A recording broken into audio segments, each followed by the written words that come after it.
Entonces vamos a escuchar el análisis, los comentarios al libro de Andrea Saldaña Rivera.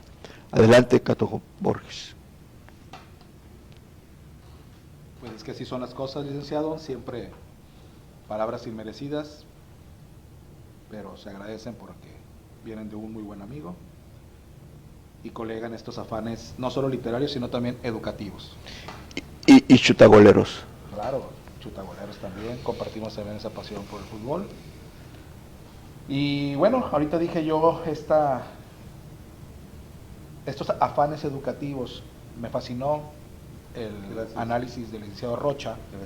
Sin duda, todo este aspecto de la psicología se ve reflejado en su análisis. Yo estoy seguro que Andrés Saldaña está muy contento con este análisis y sobre todo nuestros cibernautas. Es un acercamiento muy importante que usted ha dado a la obra de Andrea, desde este análisis psicológico. Los comentarios de la maestra Marisa Latuada también maravillosos, haciendo todo un aspecto integral del libro. Creo que mi análisis va a reflejar también mi arista, que es la educativa, mi perfil de profesor, y también en ciertos momentos el perfil literario, el aspecto literario, porque la obra de Andrea Saldaña es una obra a la que tenemos que acercarnos desde la perspectiva psicológica, desde esta manera de entender la infancia, los dilemas que viven los niños, como bien explicó el licenciado Rocha, y también como una herramienta pedagógica, una herramienta que está ahí al alcance de los profesores, de las maestras, que en esta primera infancia tal vez no encuentran la manera de cómo acercar a los niños a la lectura. Quiero analizar el libro y hacer mis comentarios desde esta perspectiva, y ya que estamos en estas reminiscencias de nuestra infancia, precisamente al leer el libro de Andrea recordé algo, mi primer contacto, o uno de mis primeros contactos como lector, que me sorprendió en aquellos maravillosos libros de texto que vienen desde los 60s y los 70s. Yo soy generación ochentera en la cuestión de la primaria y de la secundaria, pero encontraba en casa libros de los finales de los 60 y de los 70s, y a mí me sorprendía el nivel educativo, el tipo de lecturas que ahí se manejaban. De aquí partiré para mis comentarios. Andrea Saldaña, un puente tendido hacia la creatividad infantil. Quizá contaba yo con unos 8 o 9 años de existencia cuando en casa encontré un libro de texto gratuito de nivel primaria que había sido utilizado a finales de los 60 o principios de los años 70.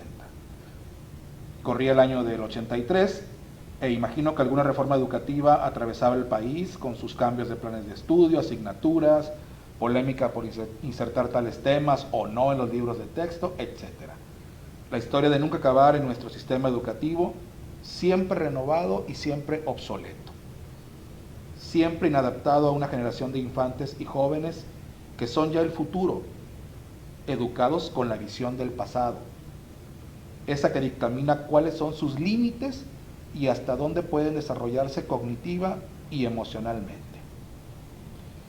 Bien, regreso a ese libro de español, que en una de sus lecturas me abrió la puerta al país de los sueños y de la imaginación, del que afortunadamente no he vuelto. La lectura tenía un dibujo a colores de un hombre con turbante bajo un árbol, al parecer descansando sobre el tapiz natural y verdoso de un hermoso jardín. Frente a él una fuente y al fondo un espléndido palacio oriental. Me cautivó la ilustración y me llevó a hacerme varias preguntas sobre el personaje, así que me aventuré a la lectura. El personaje tomó vida, el árbol, fuente y palacio tuvieron sentido. Era la historia de un soñador, y después se convirtió en la historia de los dos que soñaron. Sin yo saberlo, estaba leyendo a Borges. Alguien en la SEP se atrevió a incluir en un libro de primaria a Borges, en una lectura para niños. Creo que no aparecía el nombre de Borges, se citaba como una historia oriental. El bien ya estaba hecho. ilustración y lectura me atraparon y recuerdo ese momento como uno de los más felices en mi historia personal de lector. Creo que también debió pasarle eso a Paulo Coelho, ya que el argumento inicial de El alquimista es muy similar al de la historia de los dos que soñaron. ¿Por qué traigo a colación esta anécdota infantil? Precisamente porque si de algo carecemos hoy en el terreno educativo, es de ofrecerle a nuestros niños lecturas que los ubiquen ante un reto intelectual y que en su belleza universal hagan que aflore en ellos una apreciación estética, misma que después es muy difícil despertar en nuestros jóvenes. Y no solo lecturas, sino también melodías, músicas, danzas, representaciones teatrales que, ya que estamos recordando nuestra infancia, eran tan comunes en aquellos días y de autores importantes. Así es. Que solo son de difícil ejecución en una mente adulta, porque para los niños todos los retos son divertidos. Nuestra obligación como padres y educadores es proporcionarles las herramientas de la confianza y la experimentación. Nuestra obligación es dejar de pensar que están muy chiquitos para tal o cual lectura y dejar mejor que se nutran de caricaturas. Ya llegará el día en que puedan leer textos que enriquezcan sus espíritus. No. Es en nuestra infancia cuando aún no tenemos barreras mentales. Es ahí el momento propicio para acercarlos a los tesoros de la cultura universal, a la manera lúdica que nuestra infancia exige. Bueno, que toda etapa de la vida exige, porque nunca dejaremos de jugar. Es por ello que hoy, que también recordamos nuestra infancia, celebro la presentación en Tampico de Los dilemas de la infancia, una propuesta didáctica de la licenciada Andrea Saldaña, mujer entregada a los retos de la salud pública, a los retos de ser mujer y también interesada por generar una niñez que desde hoy vaya construyendo su habitación propia. La metáfora de un autor que ella ha elegido como suya para hablarnos de la independencia económica y la independencia emocional, esos dos pilares que tanto cuesta cimentar para cada individuo y que más difícil es aún para las mujeres de toda época y lugar. Celebro que en los dilemas de la infancia, Andrea utilice una metodología que privilegia en todo momento la creatividad y la imaginación, ya que a través de trazos y el colorear, engancha a los niños en una lectura breve, pero de alto contenido reflexivo.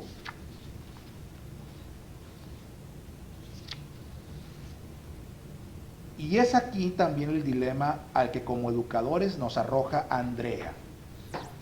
Considerar que nuestros niños no son tan competentes y optar por utilizar lecturas o información que no represente para ellos retos reflexivos, sino solo un rato agradable, ameno, o trabajar con ellos lecturas que los lleven a una reflexión y a una metacognición dentro de sus propios niveles de entendimiento y de conocimiento de sus emociones. Desde luego que a los niños hay que darles tratos de niños, pero nunca menospreciar su comprensión, su inteligencia, ni sus competencias creadoras. ¿Por qué no puede una niña de 8 años encontrar junto a un texto para colorear las siguientes líneas que nuestra autora inserta en su libro? Escuchen estas líneas. Desde un punto de vista realista, valiente, muy particular, Virginia Woolf pregunta: ¿qué necesitan las mujeres para escribir buenas novelas? Quizás porque nunca nos pasa por la cabeza que una niña o un niño se pueda convertir en escritor. Doctora, ingeniero, abogada, contador, maestra, tal vez. Lo de ser artista está bien, pero solo unos cuantos tienen el don, se piensa en nuestra sociedad. Así que no le dediquemos mucho esfuerzo a eso, ni le demos tantas horas clase a la literatura, a la filosofía o el arte. Menos cuando están tan pequeños, no lo van a comprender, opina la sociedad. Esa misma sociedad que luego se lamentará por tener adultos insensibles, deshumanizados, mecanizados, apegados al consumo de lo fácil de entender y lo fácil de adquirir. Andrea sabe que los niños son curiosos, inquisidores por naturaleza, y por ello acompaña un ejercicio de ilustración con la siguiente anécdota. Subir a los cerros fue siempre una gran aventura. Trepar a las peñas de mayor tamaño nos alejaba de la realidad. Podíamos pensar en los Alpes suizos, cercanos a la frontera con Austria. Los conocimos gracias a los cuentos de Heidi. Nevar era un fenómeno frecuente en esos episodios. Y es aquí donde nuestra autora conduce al niño a su cajita de colores, pero también al buscador de la internet, e indagar quizás una imagen de los Alpes suizos, o ubicar en un mapa dónde queda Austria, y quizás también disfrutar en YouTube un capítulo de esa niña adorable que para nosotros fue Heidi. Andrea sabe por qué ha saboreado los frutos de la vida en múltiples jardines, frutos de hiel, frutos de miel. Andrea ha trazado y dibujado una ruta viajera. Ese es el sabor de su didáctico y autobiográfico libro, que hoy nos regala como un puente que nos lleve a conocer y acceder también a su maravilloso peregrinar por el mundo. En sus propias palabras se acompañan un lindo puente para colorear. Nos dice Andrea: logré tender puentes, al menos en bocetos. Puente es una imagen y palabras con tantos significados. Hay que olvidar los muros. Mejor hablar de puentes, de tender puentes entre los seres humanos, especialmente como pareja. Así se refiere a ellos Benedetti. Andrea lucha por desterrar los estereotipos absolutos de lo propiamente masculino y lo propiamente femenino. Nos cuenta en un ejercicio de ilustración: ¿por qué no puedo ser o tener lo mismo que mi hermano? ¿O por qué él no puede hacer lo que yo hago? Mi madre contestaba: porque tú eres niña y él es niño. Nos vimos en riesgo de perder la oportunidad de vivir lo masculino de mí como mujer y lo femenino en él como hombre. Sin embargo, el carácter y el estudio lograron compensar estas carencias, nos dice el autor.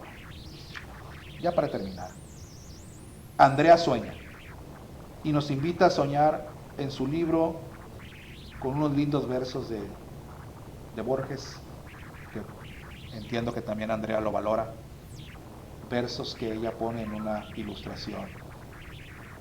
Si el sueño fuera, como dicen, una tregua, un puro reposo de la mente, ¿por qué, si te despiertan bruscamente, sientes que te han robado una fortuna? No dejemos sin fortuna a nuestras niñas y niños. No los abandonemos en los dilemas de la infancia. Acerquémoslos a la exploración de sus potencialidades y a la explotación de su imaginación. Confiemos en ellos, como lo hace nuestra autora, residente en San Luis Potosí, pero ciudadana del mundo. Muchas felicidades, Andrea. Tu libro será una fantástica aventura que seguro estoy disfrutarán también aquellos adultos cuyo espíritu es aún de mí. Muchas gracias.